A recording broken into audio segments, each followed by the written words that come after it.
खाइए रख सब मामा बोले हम लोग खीर खाने का मन करता है, खीर खाएंगे।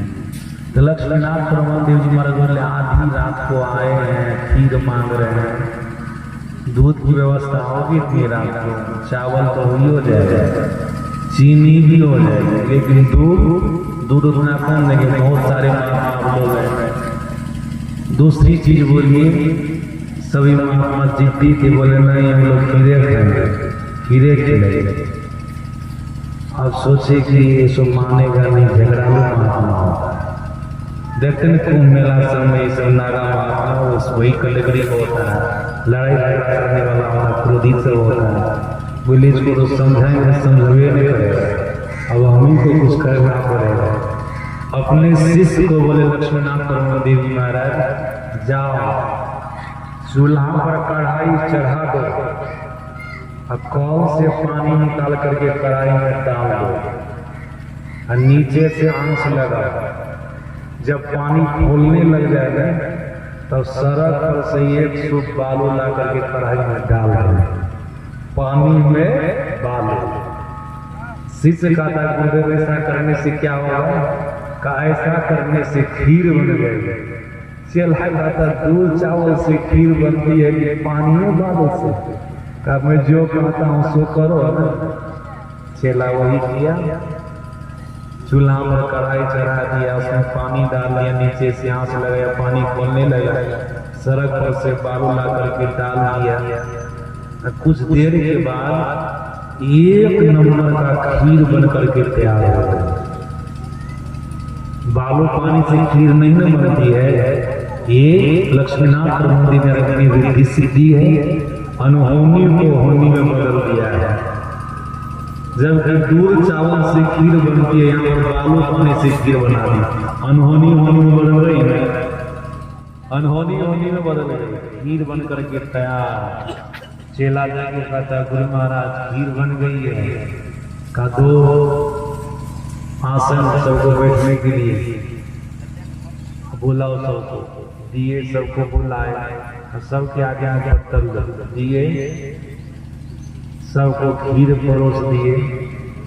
जब महात्मा लोग खीर खाने लगे तब अगल बगल में कहने लगे अपने साथी सबको, देखो खीर कितना बढ़िया है, महात्मा जी कितना झूठा है, हम लोग खीर खाने के लिए बोल रहे थे, करे दूसरी चीज खाइए, हम लोग जिद नहीं करते तो खीर खिलाते हैं, खीर नहीं खिलाते, इतना झूठ बोल रहे थे। देखो कितना बढ़िया खीर है, क्या मिष्ट खीर है, सुस्वादु खीर है, खाने में कितना आनंद आ रहा है। बढ़िया खीर बनती तो बढ़िया लगता है खाने में, मन मस्त हो जाता है खा करके। आज भी खीर खाए हैं, बढ़िया लगा खीर खाए हैं, बढ़िया लगा खीर खाने में। सज्जना सब प्रशंसा कर करके महात्मा लोग खीर खा रहा है।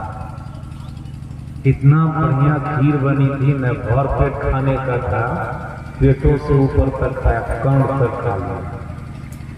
बढ़िया चीज बन गई, लोग थोड़ा चढ़ा के खाइए ना लेता है, बढ़िया चीज बन लेते थोड़ा लोग चढ़ा के खाया, चढ़ा करके सब खाया।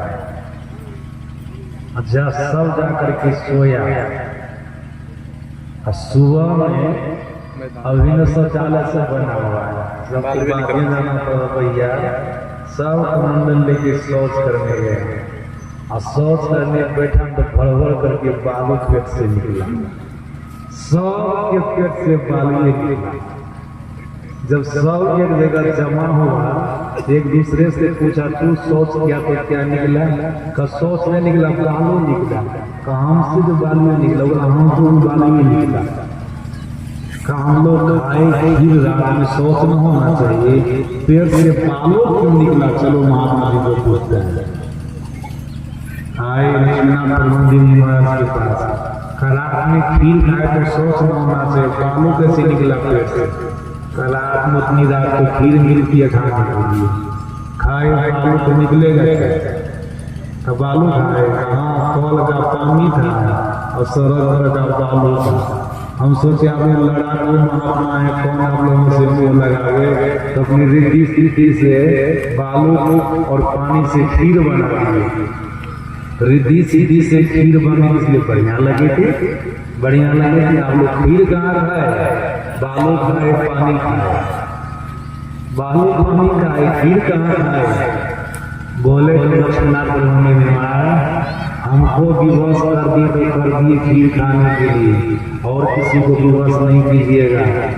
बालू खाने से किसी का आंख ठीक रहेगा, पेट ठीक रहेगा। आप लोगों का आंख ठीक रहा, पेट ठीक रहा है, हमारे रिद्धि सीधी से हमारे कृपा से। नहीं तो तेल पेरने वाले मशीन में आप बालू दे दीजिए ना, मशीन खराब हो जाएगी, होगी कि नहीं। जहाँ पर तेलहन पदार्थ देना चाहिए वहाँ पर बालू दिए, मशीन खराब नहीं होगी। सर यहाँ भोजन देना, बालू दे पेट खराब नहीं होगा, हाथ खराब नहीं होगा। लक्ष्मीनाथ ब्रह्मदेव ने कहा हमारी रिद्धि सीधी से कृपा से आप सभी लोगों का पेट ठीक ठाक रहा। अब 8 दिन से किसी को आप विवश नहीं कीजिएगा, नहीं तो हो सकता है आपका जीवन संकट में पड़ जाए, समस्या में पड़ जाए। उसी समय सब काम करता है, कैसा काम हम लोग नहीं करेंगे, जो देंगे मालिक वही खा लेंगे, और जिद कुछ भी नहीं करेंगे। सज्जना असंभव बात संभव हो सकती है, लेकिन काकभुसुंडी जी महाराज और शास्त्रकारों ने, महापुरुषों ने कहा जीव जब तक ईश्वर परमात्मा की भक्ति नहीं करेगा तब तक जीव को शाश्वत और सनातन सुख मिलने वाला नहीं है। कभी भी जीव को शाश्वत और सनातन सुख की प्राप्ति होगी तो ईश्वर भजन से, परमात्मा भजन से। पक्षीराज गुरु जी कहते काकभुसुंडी महाराज से ऐसा केवल आप कह रहे हैं, औरों का कहना है तो सुन रहे थे ना, सबका नाम बता रहे थे ना। शिव अज सुत सनकादिक नारद, जीव मुनि ब्रह्म विचार विशारद, सब कर मत गगनाय किया, करिए राम पद पंकज। परमात्मा के चरणों में प्रेम पूर्वक परमात्मा की भक्ति करो। शिव जी का कहना है, ब्रह्मा जी का कहना है, सुखदेव जी का कहना है, सनकादिक ऋषि का कहना है, नारद जी का कहना है, दुनिया में जितने संत महापुरुष हो गए सबका कहना है। बोले तो महापुरुष का नाम लिए, फिर क्या सदग्रंथ का नाम ले रहे हैं। श्रुति पुराण सदग्रंथ कहानी रघुपति भगत विनाश का वेदों का कहना है, पुराणों का कहना है, दुनिया के सारे सब ग्रंथों का कहना है। जीव जब तक ईश्वर परमात्मा की भक्ति नहीं करेगा तब तक जीव को शाश्वत और सनातन सुख मिलने वाला नहीं है। अब विचार करना है ईश्वर परमात्मा की भक्ति हम किन साधनों से करें। हम लोग के सदगुरु महाराज जी ने 4 साधन बतलाए हैं। 4 साधनों से ईश्वर परमात्मा की भक्ति करनी चाहिए। सज्जन जो हम लोग के सदगुरु महाराज जी बताए हैं, हम लोगों का जो मूल ग्रंथ वेद है, वेद में भी यही 4 चीजें हैं। और जो काकभुसुंडी जी महाराज पक्षीराज जी को बोले हैं कि परमात्मा की भक्ति करने से जीव को शाश्वत और सनातन सुख की प्राप्ति होगी, वो भी यही 4 चीज बोले हैं। इसलिए हम लोगों का जो साधन विधि है बिल्कुल प्रमाणित है। गुरु महाराज जी ने क्या कहा, साधन विधि क्या है, मानव जप मानव ज्ञान दृष्टि साधना नाम साधन। इन 4 साधनों के द्वारा परमात्मा की भक्ति करनी है और सत्संग करना है। अब वेद भगवान क्या कहते हैं, बुद्धि योग, मानस योग, ज्योति योग, नाद योग। बुद्धि योग मतलब सत्संग, मानस योग मतलब मानस जप मानव ज्ञान, ज्योति योग मतलब दृष्टि योग का साधन, नाद योग मतलब नाम संधान की क्रिया। मिल गया जो गुरु महाराज जी वेद कह रहे हैं। और काकभुसुंडी जी नीलगिरी पर्वत पर इन्हीं 4 साधनों का अभ्यास करते थे। भगवान शंकर ने माता पार्वती से कहा है, नीलगिरी पर्वत पर रह करके काकभुसुंडी जी महाराज वहां पर 4 चोटियां थी, चारों चोटियों में वृक्ष लगे हुए थे, अलग अलग वृक्ष लगे हुए थे। सभी वृक्षों के नीचे बैठ करके भजन करते थे। क्या कहे, पीपर तरुतर ध्यान सो धरई, जाप यदि पापर कर करई, आम छा करी मानस पूजा, हरि हरि भजन काज नहीं दूजा, बटर करी कथा प्रसंगा, आवई सुनई अनेक दियांगा। लिखा हुआ काग सुंदी जी महाराज नीलगिरी पर्वत की पहली चोटी पर बैठ करके बट तर हरि कथा प्रसंगा, बट वृक्ष के नीचे बैठ करके सत्संग करते थे, हरि कथा करते थे। आवई सुमही अनेक विहंगा। फिर आगे क्या कहते, नीलगिरी पर्वत की दूसरी चोटी पर बैठ कर काग सुंदी जी जहाँ पिय के पाकर तर करे, आकर वृक्ष के नीचे बैठ करके जाप करते थे, मतलब जाप करते थे, भगवान के नाम का जाप करते थे। हम लोग गुरु मंत्र का जाप करते हैं, काग सुंदी जी महाराज राम मंत्र का जाप करते थे। इनके गुरु थे लोमस मुनि, इनको राम मंत्र दिया था। फिर नीलगिरी पर्वत की तीसरी चोटी पर बैठ करके काग सुंदी जी महाराज आम छान करी मानस पूजा, जो मानस ध्यान करते मानस पूजा करते थे। सज्जन केवल स्थूल रूप का ही ध्यान नहीं करते थे, सूक्ष्म रूप बिंदु का भी वो ध्यान करते थे, जिसके लिए कहते दृष्टि योग का साधन सो भी करते थे। यहाँ पर काग सुंदी जी महाराज नीलगिरी पर्वत की चौथी चोटी पर बैठ करके पीपल तर ध्यान, पीपल वृक्ष के नीचे बैठ करके नाम ध्यान करते थे। सज्जना बिंदु ध्यान और मानस ध्यान तो नीलगिरी पर्वत की तीसरी चोटी पर कर लिए, और चौथी चोटी पर ये नाम ध्यान करते थे काग सुंदी जी महाराज।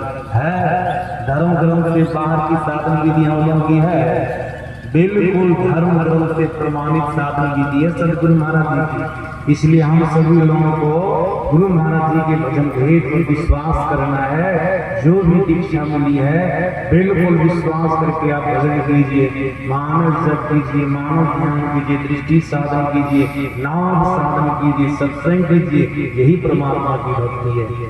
अगर इस तरह से भक्ति करते रहेंगे, जब भक्ति की पराकाष्ठा को प्राप्त करेंगे, परमात्मा मिलेंगे, शाश्वत और सनातन सुख की प्राप्ति हो जाएगी।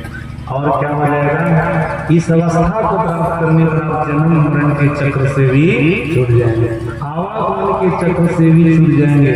और एक बात इंपॉर्टेंट बात आप लोग सुन लीजिए, अगर आप भक्ति की पराकाष्ठा को प्राप्त नहीं किए हैं, भक्ति आपकी जारी है, भजन आपका जारी है, मरिएगा ना, भजन के प्रभाव से आपको दोबारा फिर मनुष्य का ही शरीर मिलेगा, आप मनुष्य शरीर से नीचे नहीं गिरिएगा।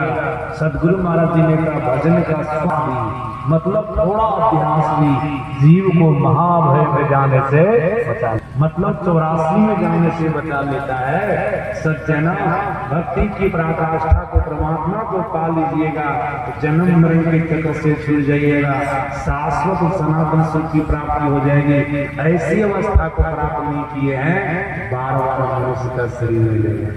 इसलिए गुरु से जुक्ति जाकर जान करके भजन कीजिए, भक्ति कीजिए, सबका भला होगा, सबका कल्याण होगा। सज्जनों 5:45 से भी थोड़ा सा ऊपर हो गया, अब ज्यादा आगे जाना ठीक बात नहीं है। सज्जनों आप सभी लोगों को भी अपने अपने घर जाना